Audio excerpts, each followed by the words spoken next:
Have you ever found yourself sitting in a quiet room, staring at the ceiling, waiting for a door to open? You might not even know who you're waiting for. A partner who finally understands you, a boss who notices your silent hard work, a friend who reads your mind, or just a sudden magical shift in the universe that fixes everything. It's a heavy, deeply human feeling, this quiet anticipation of a rescue. But if you look closely at your life, you might notice a strange, painful paradox. Deep down, in the coldest, most honest corner of your mind, you already know the truth. You know that no one is coming, yet you keep waiting anyway. This isn't a sign of laziness.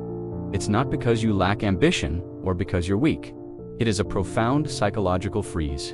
When you spend your days waiting for someone to save you, what you are really doing is putting your entire life on a pause screen. You treat your current reality like a temporary waiting room. Once I find the right relationship, I'll start taking care of my health. Once things calm down at work, I'll finally start that project. Once someone validates me, I'll believe I'm worthy. You are holding your breath, waiting for a permission slip that only exists in your head. And while you wait, the clock keeps ticking. The days bleed into months, and the months bleed into years. You become a spectator in your own existence, watching your life happen from behind a glass window. You are physically present, but your mind is always living in a fictional future where the rescue has already happened. This habit is a defense mechanism, and it usually has very deep roots. For many of us, this waiting began when we were genuinely helpless. Maybe you grew up in an environment where you actually did need to be saved. Maybe you were a child navigating a chaotic home, an unpredictable parent, or an overwhelming emotional storm. Back then, you didn't have the tools, the money, or the power to change your situation. Your only survival strategy was to hold on, keep quiet, and hope that an adult would notice and fix it. You learned to survive by wishing for a savior. The tragedy is that you survived the past, but you carried the survival strategy into the present. Now you are an adult with resources, choices, and autonomy. But when life gets heavy, your brain automatically reverts to that childhood blueprint. It drops to its knees and starts waiting for the rescue team. You look around the room for the responsible adult, only to realize you are the only adult in the room. That realization is terrifying. It brings a cold, sharp wave of grief. It means acknowledging that the rescue you waited for as a child is never going to happen retrospectively. To cope with that grief, we keep waiting in the present. We look for saviors in our relationships. We look for partners we can completely lose ourselves in, hoping their love will wash away our internal emptiness. We expect them to heal the wounds they didn't cause, and when they inevitably fail because they are just flawed human beings, not heroes, we feel deeply betrayed. We think, see, no one cares about me, but the truth is harsher. You are asking them to do a job that is structurally impossible for anyone else to do. This internal freeze creates a specific, dull ache. It's the fatigue of passive endurance. It's the exhaustion of wishing your life were different while feeling completely paralyzed to change it.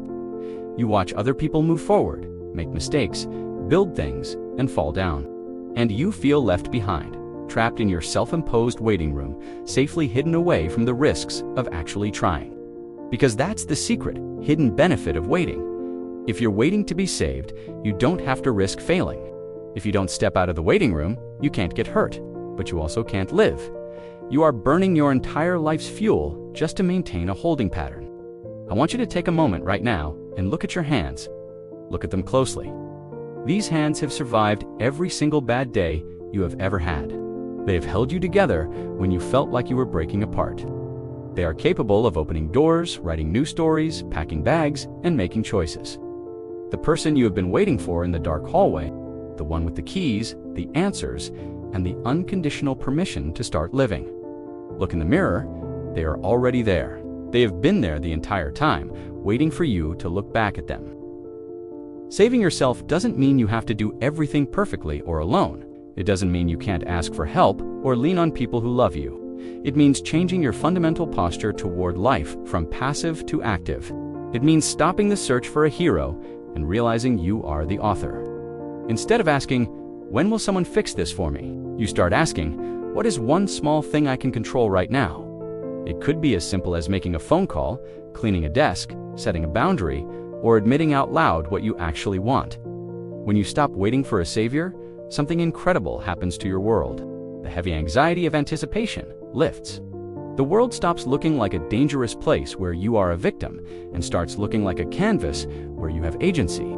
You stop judging your partners for not being perfect because you no longer need them to rescue you. You just want them to walk beside you. You stop resenting the people who couldn't save you in the past because you are too busy building your own present.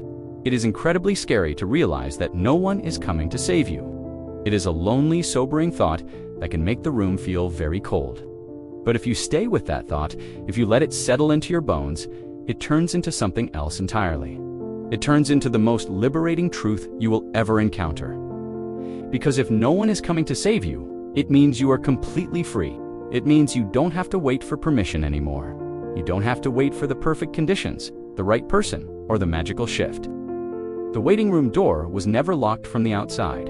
It was just waiting for you to turn the handle. You have the power to step out into the light right now, exactly as you are.